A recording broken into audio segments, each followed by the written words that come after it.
For Rights, un podcast contra la discriminación racial o étnica. For Rights.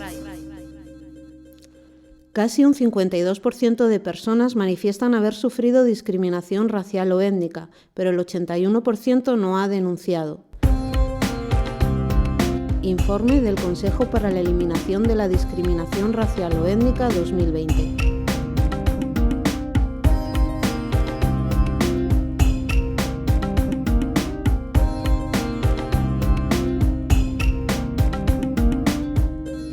Buenos días, bienvenidas, bienvenidos a la serie de Podcast for Rights, un podcast de MPDL que forma parte de las actividades de la Red de Atención y Difusión de Derechos para Víctimas de Incidentes de Discriminación por origen racial o étnico. Soy María José Moreno, soy abogada de la Asesoría Jurídica del Movimiento por la Paz y junto con mi compañero Álvaro González estaré conduciendo For Rights. Álvaro, ¿qué tal? Buenos días, María José. Con muchas ganas de empezar este espacio en el que intentaremos hacer más fácil la identificación de incidentes discriminatorios por origen racial o étnico y hacer más fácil también su denuncia, a través de un espacio de consultas y respuestas y de entrevistas a personas expertas en esta materia. El informe con el que hemos abierto el programa analiza la discriminación que se produce en los principales ámbitos con los que la población se relaciona, por ejemplo, sanidad, empleo, acceso a bienes y servicios, y refleja lo que nosotros vemos en nuestra organización. Hoy os traemos algunas de esas consultas. ¿Las escuchamos?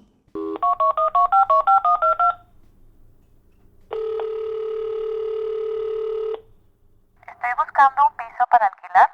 Me está costando mucho trabajo. Trabajo de forma estable, tengo nómina y cumplo con los demás requisitos. Pero, por ejemplo, el otro día, para enseñarme el piso me pedían el DNI. Decían que no se podía con mi tarjeta de residencia. ¿Eso es normal? Hola, tengo nacionalidad española y soy afrodescendiente. Me pagan todos los días una tocha cuando voy al trabajo. ¿Puedo presentar una queja? El sábado pasado no me dejaron entrar en una discoteca a mí y a mis amigos.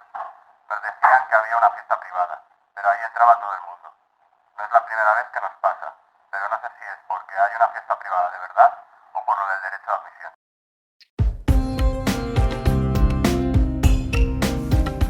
For Rights, un podcast contra la discriminación racial o étnica. For Rights. Esto que habéis escuchado es muy habitual, sin embargo, la gente en España dice que no hay racismo. Totalmente, María José. Son situaciones que se repiten y no se suele denunciar, sin embargo son muy graves. Quien lo sufre no puede realizar actividades a las que tiene derecho, como disfrutar de su ocio, encontrar vivienda, circular libremente. Vamos a dar respuesta a estas consultas desde nuestro consultorio jurídico. ¿Empiezas con la primera? Claro. Cuando en un lugar público como es un bar, una discoteca, una piscina, te ponen pegas para entrar y se las están poniendo solo a personas que tienen determinados rasgos físicos, eso ya nos hace pensar que hay una motivación racista. Es muy habitual que las personas crean que el local puede decir libremente quién entra y quién no entra por el derecho de admisión, pero eso no es así. Entonces, ¿en qué caso se puede usar el derecho de admisión? Pues, por ejemplo, se puede hacer valer por razones de seguridad o cuando el aforo está completo o cuando la persona no tiene la edad mínima para entrar o cuando la persona tiene actitudes violentas o está consumiendo drogas. Pero desde luego eso no sirve para elegir quién entra en función de sus rasgos físicos o de su origen o de su etnia. ¿Y qué puede hacer una persona justo en ese momento? En estos casos, deberíamos llamar a la policía municipal para que se acercara y levantara un acta de lo que está ocurriendo. Ese acta luego nos va a permitir poder probar, poder dar indicios de que esto ha ocurrido y nos va a facilitar la denuncia. Igual pasa con la consulta de la vivienda. Nos contaban que no le quisieron enseñar el piso porque no tiene DNI. Es decir, porque no es española, sino que es una persona extranjera con autorización de residencia en España. Es lícito y normal que el dueño del piso o la inmobiliaria pidan requisitos relacionados con la acreditación de solvencia, que pueden pagar la renta, como contrato, nóminas, fianzas o incluso seguros de impago. Ya, pero desde luego ni el dueño del piso ni la inmobiliaria pueden hacer una selección por el origen o por la nacionalidad. En este caso, la solicitud de un DNI lo que está haciendo es excluir indirectamente a todo el colectivo de personas extranjeras residentes en España. ¿Y qué se puede hacer en estos casos? Lo primero que puedes hacer es poner una reclamación ante la inmobiliaria. Y si no te hacen caso o es un caso sin inmobiliaria de por medio, se puede acudir a la oficina de consumidores. Nos queda la consulta sobre petición de identificación, que también es una situación ilícita y podemos reclamar, por ejemplo, pues ante el defensor del pueblo. Cuando el policía te está pidiendo papeles por tu color de piel, pues está dando por hecho que si eres negro es que eres extranjero y que además seguramente estás en situación irregular. Y eso es algo que daña la dignidad de la persona, que no solo no es lícito y que debemos quejarnos, es que además se está criminalizando a todo ese colectivo. Cuando el resto de la población ve que esa persona, pues que es negra o que es gitana o que es china, no lo sé, me da igual, está siendo parada por un policía, lo que la gente tiende a pensar es que si le están pidiendo documentación es porque ha cometido algún tipo de delito. Eso sí, un consejo. Aunque después nos planteemos poner una reclamación, en ese momento es recomendable no enfrentarse al policía para evitar males mayores y facilitarle la documentación. Pues sí, es totalmente injusto, pero ya tendremos tiempo de denunciar.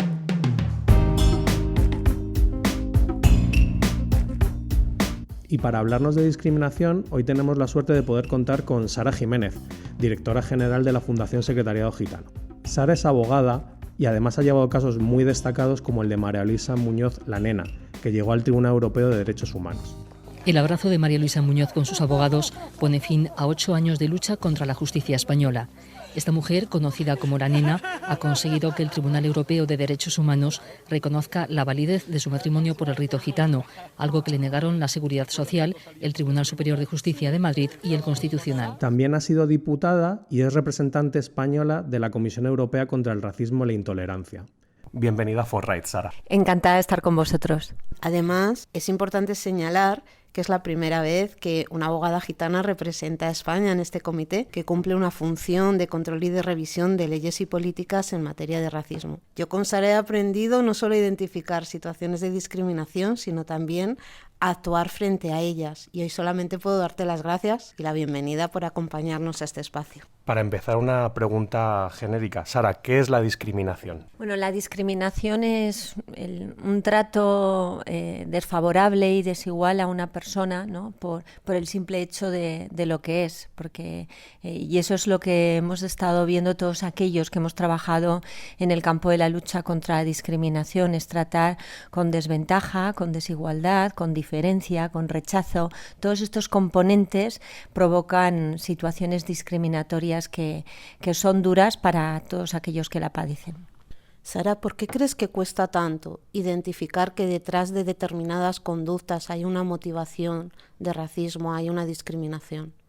Yo creo que socialmente a veces cuesta reconocer eso que rechazas a una persona. Eso cuesta muchísimo a una gran parte de la sociedad, pero luego te encuentras de una manera frontal con lo que viven muchos de grupos vulnerables en nuestra sociedad. Incluso para estos propios grupos a veces les es difícil identificar que son discriminados porque al final lo viven de una manera asimilada en su vida, ¿no? Es como un comportamiento, se acostumbra, es muy duro decir esto, ¿eh? Uno puede incluso acostumbrarse a ser rechazado en el acceso a vida digna, ¿no? Que ahora podremos ver ejemplos, y por parte de la sociedad creo que cuesta ser sensato y reconocer que a veces se rechaza y se trata de manera diferente, incluso se desprecia a alguien por lo que es. Sara, hemos comentado anteriormente las cifras de infradenuncia que existen en España y una de las motivaciones que a veces mueve a la gente a no denunciar es que piensan que esa denuncia no va a ningún lado. ¿Tú qué le dirías? ¿Merece la pena denunciar? Yo a cualquier víctima de discriminación lo que le digo es que hay que denunciar, que además, sobre todo, esos porcentajes de infradenuncia en muchas ocasiones es por lo que antes te he dicho, ¿no? Porque asimilas ese comportamiento, porque a veces no sabes el cómo puedes defenderte ante estas situaciones, y cada vez son más los servicios, somos más las entidades sociales que estamos ahí para ayudarles. Primero porque tienen que defender sus derechos, porque la desigualdad y la discriminación es inadmisible. Deben defender sus derechos, es lo primero de todo. Y claro que sirve porque ya hay muchos tirones jurídicos de orejas a aquellos que discriminan, porque además se le abre campo con esa denuncia y con esa defensa a otras personas que se pueden ver en la misma situación. No se debe conformar uno con el trato diferente ocurre y lo que tienen que hacer es pedir ayuda y buscar aquellos servicios que ya están puestos en marcha para que les acompañemos. Tú has participado muy activamente en la Ley Integral para la Igualdad de Trato. Cuéntanos, desde tu experiencia legisladora, ¿qué importancia crees que se da en España este tipo de normativa antidiscriminación? Bueno, una normativa que llega muy tarde. Somos todos conscientes, los que hemos estado en este campo, que viene de la Directiva 2000/43, que esa directiva que obligaba a España a crear, digamos, un organismo de igualdad y abordar la lucha contra la discriminación, se traspuso mal en su momento, la Ley de Acompañamiento a los Presupuestos Generales del Estado. Y ahora, pues pasados, pues fíjate, desde el 2003 hasta la actualidad, pues como casi 20 años, ¿no? Que dices tú, tenemos una Ley Integral de Igualdad de Trato. Es importante tener un marco, pero sobre todo para que todo aquello que en nuestro país es discriminatorio y no constituye un delito, que es mucha realidad cotidiana de la discriminación, no se quede en un inalvis legislativo que decimos los juristas, ¿no? O sea, y dicho así a terreno de a pie, es que discriminar si no al final sale gratis, ¿no? En nuestra sociedad. Ahora con este marco legal, pues es un marco sancionador, ¿no? Que nos va a ayudar. Yo creo que políticamente la lucha contra la discriminación no ha estado en la bandera de los últimos años. Sí que recientemente vemos aquí como una luz.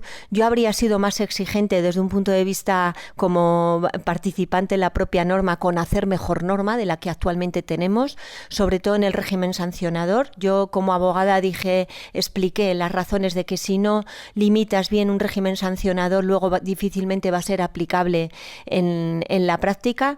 Pero claro, tenemos un músculo actualmente administrativo, tenemos recopilada el uso de la normativa y los conceptos de derecho antidiscriminatorio, y ahora lo que nos queda como reto es que esta ley se aplique teniendo la autoridad. Mencionas ahora mismo, Sara, la autoridad. Que igual nosotros y nosotras sabemos qué es la autoridad independiente, pero ¿puedes explicar brevemente a las personas que nos están escuchando qué es la autoridad independiente y la importancia que tiene en la lucha contra la discriminación? La autoridad independiente, bueno, antes se ha hablado de la Directiva 2000/43 y viene de allí. La propia Directiva Europea establece que los organismos, que debe haber un organismo de igualdad en cada uno de los estados, y este sería la autoridad independiente. Debería ser el organismo de igualdad. Un organismo de igualdad que debe ser independiente, porque si no goza de independencia va a ser muy difícil defender situaciones de discriminación que bien pueden ser por entes privados, entes públicos o particulares.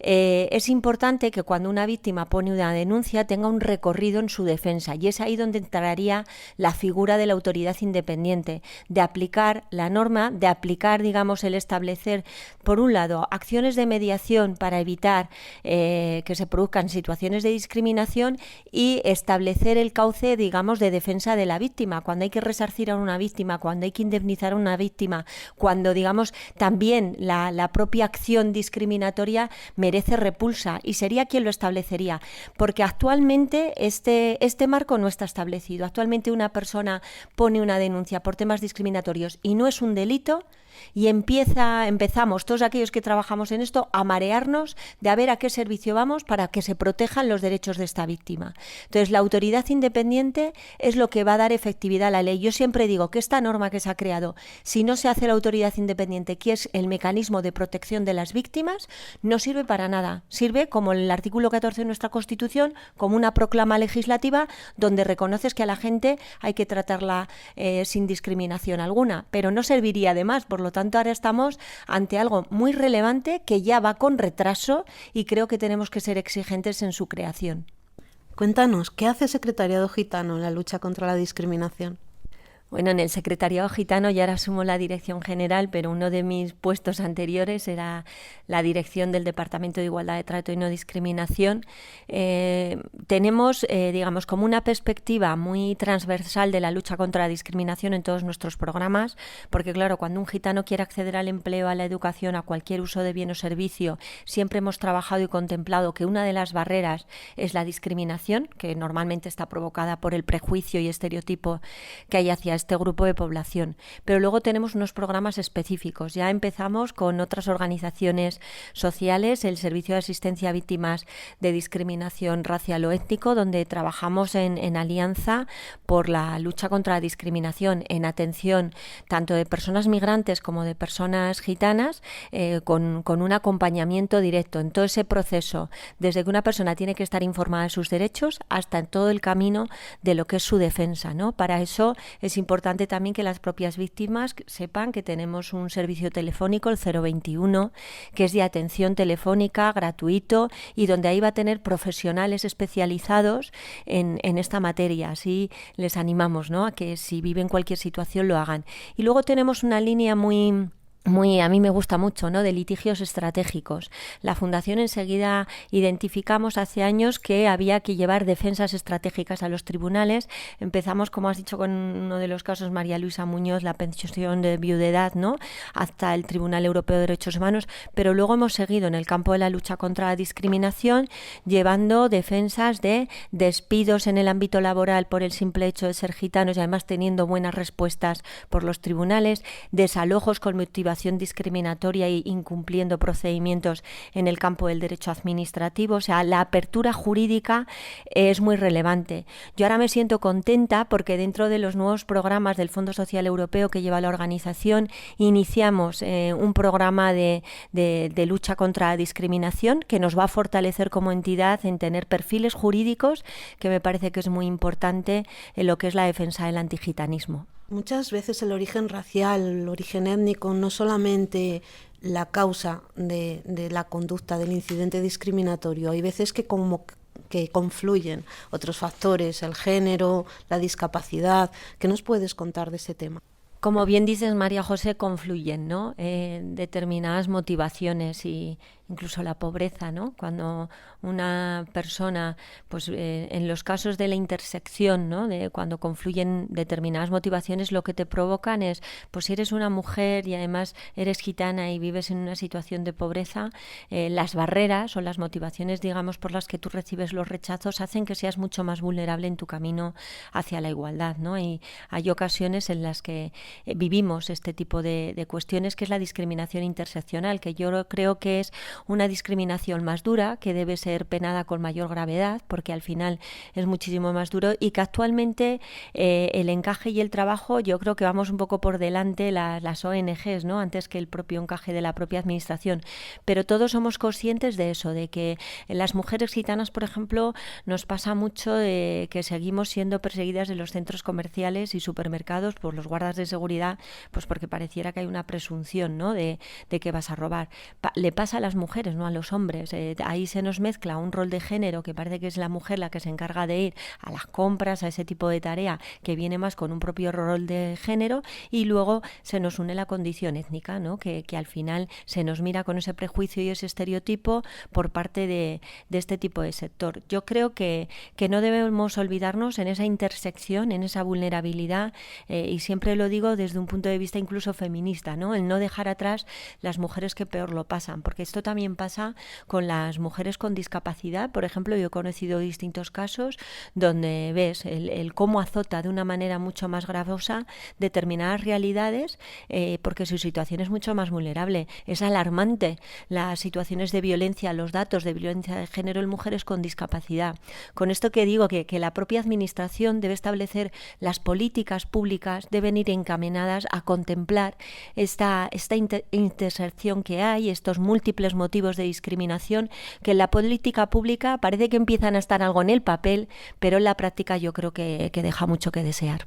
Sara, hablando de lo que mencionaba anteriormente María José, de la interseccionalidad y de un caso que ha salido un par de veces en esta conversación, tanto cuando te he hecho la introducción, cuando estabas hablando de las labores de secretariado gitano y de la línea de litigio estratégico, ¿nos podrías contar un poco más del caso de María Luisa y la pensión de viudedad, o de algún otro caso que quieras compartir con nosotros? Bueno, María Luisa fue, yo de los casos como abogada, dices, ya has cumplido una meta en tu vida, ¿no? Que claro, llegar al Tribunal Europeo.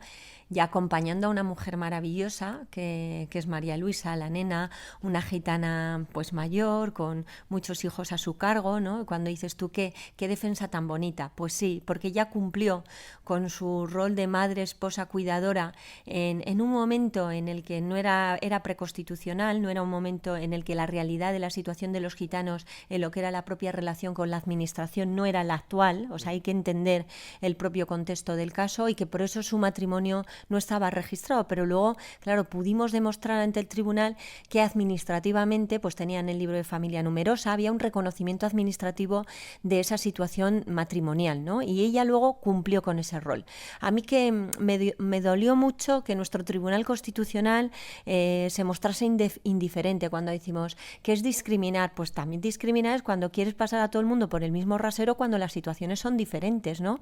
Y esa es una forma de discriminar. Y creo que no contemplaron esa realidad específica que sí que vio el Tribunal Europeo de Derechos Humanos. Y además es que ella, como mujer, cuando hablamos de la intersección, es que ella cumplió con ese rol. Su marido trabajó fuera de casa, trabajó y cumplió, digamos, con su parte del rol, pero ella con el rol asignado que tenía como madre, esposa, cuidadora, criadora de sus hijos, y cuando llega y tiene que recibir, digamos, esa pensión que le va, digamos, a ayudar en un momento además sustancial de su vida, resulta que no le reconocen su situación. Yo creo que se abrió ahí una brecha muy importante, se dio tirón a nuestro Tribunal Constitucional por esa, yo creo que fue una discriminación por indiferenciación, o sea, ante una realidad que administrativamente te demuestro, yo aquí no quiero entrar, ¿no? Fue un poco la respuesta del tribunal. Y luego, fíjate, otro caso y con otra mujer, ¿no? Yo recuerdo defender en la Audiencia Nacional de Barcelona una mujer gitana rumana por una actuación discriminatoria de los Mossos d'Esquadra, ¿no? También una vulnerabilidad muy grande, era una mujer gitana que no hablaba nuestro idioma, que estaba en una situación de pobreza extrema, estaba pidiendo en un supermercado, fuera del supermercado, y al final pues le acusaron, ¿no? de tratar mal a su niño porque practicaba allí la mendicidad. Pero y se lo quitaron, o sea, llegaron a quitarle al niño con unos discursos falsos que luego se pudo demostrar, ¿no? De que realmente ella hacía daño al bebé. Ahí hubo una colaboración también del propio entorno que conocía a la propia mujer, que estaba ahí todos los días diciendo: esta mujer será pobre, pero esta mujer no agrede a nadie, ¿no? Entonces, defender algo así también a mí me llenó, porque son situaciones de mucha vulnerabilidad, de trato diferente, de prejuicio. Llegar allí con la Fiscalía de Delitos de Odio y Discriminación en Barcelona a una acusación también muy justa, ¿no? De justicia social, y luego a ese reconocimiento por parte de los Mossos d'Esquadra, a esa labor también de sensibilización, porque a nosotros nos gusta mucho que en todos los casos que llevamos de litigio, luego cuando se llegan a acuerdos o se ganan sentencias, se está metiendo ya el que el discriminador haga un curso de formación para sensibilizarle en esta materia. O sea, son como cómo utilizas la propia norma también para sensibilizar. Así que son casos muy importantes, y el último que hemos tenido es que yo, antes de irme a la política, pues inicié hace unos años un caso en Valencia de una agresión racista a un chico gitano. Le dieron un botellazo y con discurso antigitano, ¿no? Aquí han pasado casi más de 6 años, las dilaciones indebidas, aquí vemos, y lo que sufre también la propia víctima en procedimientos tan largos, pero también sentencia del ámbito de lo penal, en la que se reconoce que fue una agresión discriminatoria, y yo creo que allí es hacia donde debemos avanzar y mejorar en defensa jurídica. Para acabar, ¿qué consejo le darías a una persona víctima de discriminación racial que nos está escuchando? Que no se quede en casa con ese tipo de situación, sino que pelee y que defienda sus derechos y que cuente con los servicios. Pues antes yo decía, hay un 021, estamos muchas organizaciones, o sea, que no se sienta sola ante una situación discriminatoria y que defienda sus derechos, que ya hay leyes que les protegen, que hay entidades que podemos ayudarle en este recorrido. Quedarse en casa diciendo voy a probar en otro sitio, voy a intentar buscar otra alternativa, tiene que pensar que así no va a cambiar esa lamentable realidad, y que debe mirar para adelante. Muchísimas gracias, Sara. Ha sido un placer contar contigo en este espacio. Vamos a seguir juntas en esta lucha. Muchas gracias, ha sido un placer participar. Creo también que es muy importante el que hagamos este tipo de acciones cercanas, ¿no? para abordar el campo de la lucha contra la discriminación y seguir en ese trabajo en alianza que estoy segura va a seguir dando frutos.